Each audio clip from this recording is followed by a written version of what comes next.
Hello મિત્રો, સ્વાગત છે તમારું અમારી યુટ્યુબ ચેનલની અંદર। મિત્રો, તમે આ ચેનલ સાથે જોડાયેલા ન હો તો અત્યારે જ તમે આ ચેનલને સબસ્ક્રાઈબ કરી દેજો, જેથી કરીને ટેટ ટાટ ભરતીને લગતી, ટેટ ટાટ મેરિટને લગતી, ટેટ ટાટ પરીક્ષાને લગતી કોઈ પણ અપડેટ હશે તો તમારા સુધી ચોક્કસ પહોંચાડવામાં આવશે। મિત્રો, આજે આપણે ટેટ 2નું મેરિટ કેટેગરી વાઇઝ સંપૂર્ણ એનાલિસિસ જોવાના છીએ।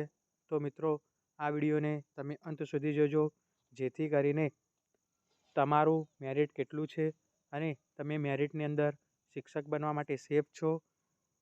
જો તમારું આટલું મેરિટ બને છે તો ચોક્કસ તમે સેફ છો અને કેટલી જગ્યાઓ આવી શકે છે। સાથે સાથે તમારું મેરિટ તમે કોમેન્ટ બોક્સની અંદર પણ જણાવજો, જેથી કરીને આપણને અંદાજ મળે કયા ઉમેદવારનું કેટલું મેરિટ બને છે। તો દરેક ઉમેદવારો આ વિડીયોના અંતમાં પોતાનું મેરિટ કોમેન્ટ બોક્સની અંદર જરૂરથી જણાવે, જેથી કરીને માહિતી મળી રહે કે કયા ઉમેદવારને કઈ કેટેગરીમાં કેટલું મેરિટ બને છે અને શું તમે સેફ છો। તો મિત્રો, આ વિડીયોને સબસ્ક્રાઈબ કરવાનું ભૂલતા નહીં અને આ વિડીયો ગમે તો ચોક્કસ લાઈક કરજો। મિત્રો, આ વિડીયો બનાવવા માટે ઘણી બધી મહેનત કરવામાં આવી છે, સાથે સાથે ઘણી બધી ડેટા ભેગા કરીને માહિતી બનાવવામાં આવતી હોય છે। તો અત્યારે જ તમે આ ચેનલને સબસ્ક્રાઈબ કરવાનું ભૂલતા નહીં। તો મિત્રો, હવે આપણે માહિતી મેળવીએ।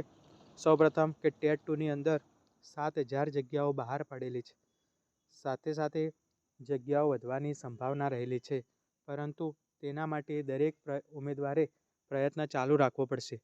જો દરેક ઉમેદવાર સતત પ્રયત્ન કરતા રહેશે તો આની અંદર પણ 1000થી 2000 જગ્યાઓ વધે તેવી સંભાવનાઓ રહેલી છે, કારણ કે આ વખતે ઘણું મોટું રિટાયરમેન્ટ થવાનું છે 2026ની અંદર, અને ભરતી પૂરી થતાં 2025ની શરૂઆતમાં એટલે કે નવા સત્રથી દરેક ઉમેદવારને લાગી જવાના છે।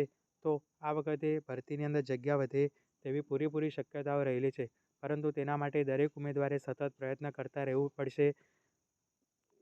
દરેક ગ્રુપ વાઇઝ, અલગ અલગ ભાષા વાઇઝ, ગણિત વિજ્ઞાનવાળા ઉમેદવારો, સામાજિક જ્ઞાનવાળા ઉમેદવારો, એ રીતે નહીં, પરંતુ દરેક ઉમેદવાર ભેગા મળીને જગ્યા વધારવા માટે પ્રયત્ન કરશે તો ચોક્કસ 1000થી 2000 જગ્યાઓ વધશે, જેથી કરીને તેનો લાભ દરેક ઉમેદવારને મળવાનો છે। તેથી દરેક ઉમેદવાર જેમનું મેરિટ નીચું છે, જેમનું મેરિટ વધારે છે, તે દરેક ઉમેદવારો ભેગા મળીને સતત પ્રયત્ન કરતા રહેશે તો ચોક્કસ જગ્યાઓ વધવાની શક્યતાઓ રહેલી છે।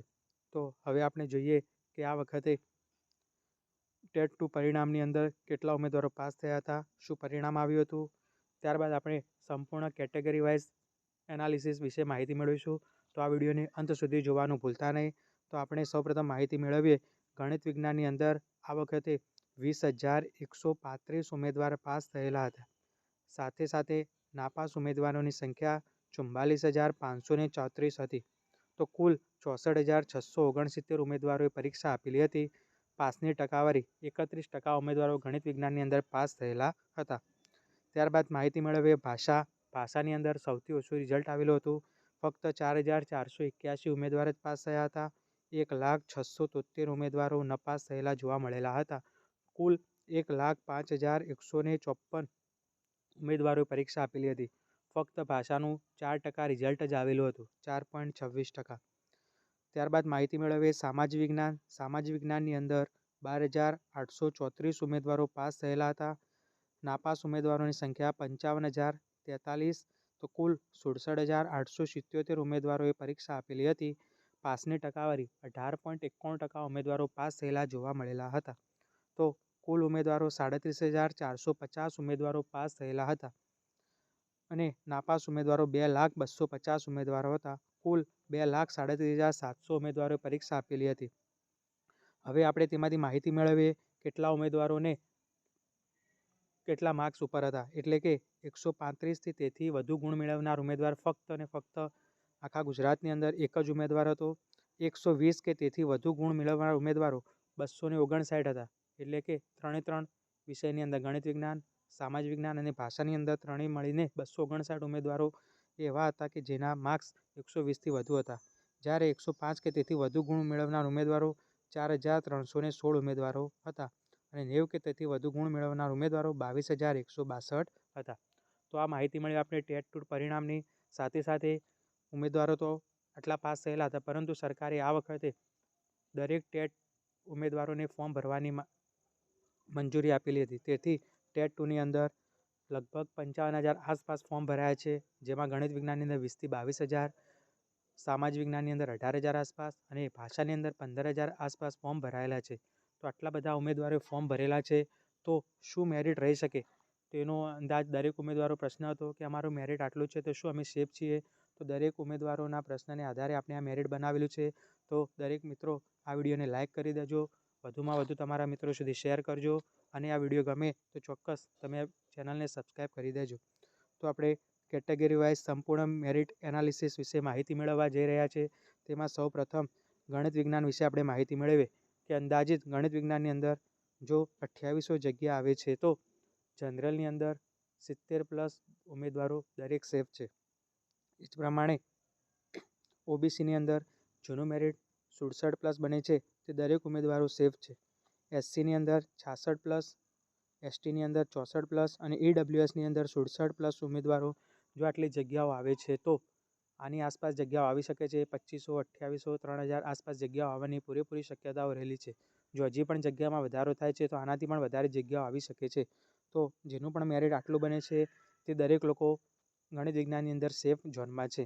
તમારું મેરિટ જે પણ બનતું હોય ગણિત વિજ્ઞાનની અંદર, તે ચોક્કસ તમે કોમેન્ટ બોક્સની અંદર જણાવજો. ત્યારબાદ આપણે માહિતી મેળવીએ સામાજિક વિજ્ઞાનની અંદર. તો સામાજિક વિજ્ઞાનની અંદર 2200 જગ્યાઓ જો આવે તો મેરિટ કેટલું રહી શકે? તો જનરલની અંદર 71+, ઓબીસીની અંદર 68+, એસસીની અંદર 65+, એસટીની અંદર 64+ અને ઈડબ્લ્યુએસની અંદર 69+ રહી શકે છે. દર વખતે સામાજિક વિજ્ઞાનનું મેરિટ ઊંચું જ રહેતું હોય છે. જો જગ્યામાં વધારો થાય છે, તો આની અંદર પણ +1-2 માઇનસ મેરિટ પ્લસ માઇનસ થઈ શકે છે. તો જે પણ ઉમેદવારોનું સામાજિક વિજ્ઞાનની અંદર જે પણ મેરિટ બનતું હોય તે ચોક્કસ તમે કોમેન્ટ બોક્સની અંદર જણાવજો. ત્યારબાદ ભાષાની અંદર સૌપ્રથમ અંગ્રેજી. તો અંગ્રેજીની અંદર જેનું મેરિટ જનરલની અંદર 69 બનતું હોય, ઓબીસીની અંદર 68, એસસીની અંદર 67, એસટીની અંદર 66 અને ઈડબ્લ્યુએસની અંદર 67 મેરિટ જેનું પણ મળતું હોય છે, તે દરેક ઉમેદવારો આ ભરતીની અંદર સેફ ઝોનમાં રહેલા છે.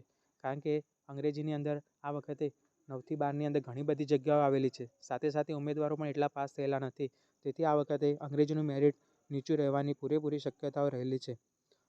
ત્યારબાદ ગુજરાતીની અંદર જનરલની અંદર 69 મેરિટ, ઓબીસીની અંદર 68 મેરિટ, એસસીની અંદર 67 મેરિટ, એસટીની અંદર 66 મેરિટ, ઈડબ્લ્યુએસની અંદર 68 મેરિટ. જે મિત્રોનું આટલું મેરિટ બનતું હોય તે દરેક ઉમેદવારો ગુજરાતીની અંદર સેફ ઝોનમાં છે. ત્યારબાદ છે હિન્દી. તો હિન્દીની અંદર જનરલની અંદર 68+, ઓબીસીની અંદર 67+, એસસીની અંદર 68+, એસટીની અંદર 66+ અને ઈડબ્લ્યુએસની અંદર 67+. જે પણ ઉમેદવારોનું મેરિટ બનતું હોય છે, તે દરેક ઉમેદવારો આ ભરતીની અંદર સેફ ઝોનમાં છે. પરંતુ દરેક ઉમેદવારોએ પ્રયત્ન કરવા જોઈએ કે વધુમાં વધુ જગ્યાઓ વધે, જેથી કરીને વધુમાં વધુ આપણા મિત્રો આ ભરતીની અંદર લાગી શકે, જેથી કરીને નીચામાં નીચા મેરિટવાળાનો પણ વારો આવી શકે.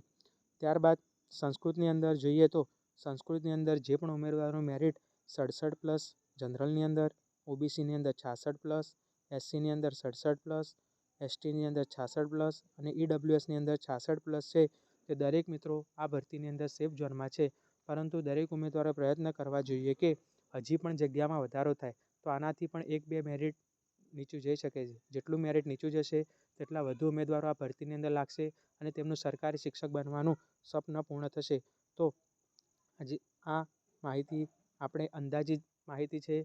મેરિટ આની આસપાસ રહેવાની પૂરેપૂરી શક્યતાઓ છે, કારણ કે આ ખૂબ જ માહિતી ડેટા ભેગા કરીને બનાવવામાં આવી છે. તો દરેક મિત્રોને નમ્ર વિનંતી કે ચોક્કસ આ વિડીયોને લાઇક કરે, વધુમાં વધુ મિત્રો સુધી શેર કરે અને ચોક્કસ આ ચેનલને સબસ્ક્રાઈબ કરે, જેથી કરીને ટેટ ભરતીને લગતી, ટેટ પરીક્ષાને લગતી, ટેટ મેરિટને લગતી જે પણ અપડેટ હશે તે તમારા સુધી ચોક્કસ પહોંચાડવામાં આવશે. મિત્રો આટલી જગ્યાઓ આવે છે, તો આટલું મેરિટ રહી શકે છે. જો આનાથી જગ્યામાં વધારો થાય છે, તો હજી પણ આનાથી મેરિટ ડાઉન જઈ શકવાની પૂરેપૂરી શક્યતાઓ રહેલી છે. તો દરેક મિત્રો હજી વધુમાં વધુ પ્રયત્ન કરતા રહે કે જેટલી જગ્યામાં વધારો થાય તેટલો તેમને ફાયદો થવાનો છે. તો દરેક મિત્રો આ વિડીયોને લાઇક કરી દેજો, વધુમાં વધુ તમારા મિત્રો સુધી શેર કરજો અને આ ચેનલને સબસ્ક્રાઈબ કરવાનું ભૂલતા નહીં, જેથી કરીને તમારે ટેટ ભરતીને લગતી તમામ અપડેટ તમારા સુધી પહોંચી જશે. સાથે સાથે તમારું જે પણ મેરિટ બનતું હોય, દરેક ઉમેદવારો ટેટ 2, ગણિત વિજ્ઞાન, ભાષા અને સામાજિક વિજ્ઞાન દરેક ઉમેદવારો પોતાનું મેરિટ કોમેન્ટ બોક્સની અંદર જણાવે, જેથી કરીને જે પણ ઉમેદવારને કેટલું મેરિટ બને છે તે દરેક માહિતી આપણા સુધી પહોંચી જાય. સાથે સાથે તમે આ ચેનલ સાથે જોડાયેલ ના હો તો અત્યારે જ આ ચેનલ સબસ્ક્રાઈબ કરી દેજો, જેથી કરીને ટેટ ભરતીને લગતી તમામ અપડેટ તમારા સુધી પહોંચાડવામાં આવશે. ધન્યવાદ.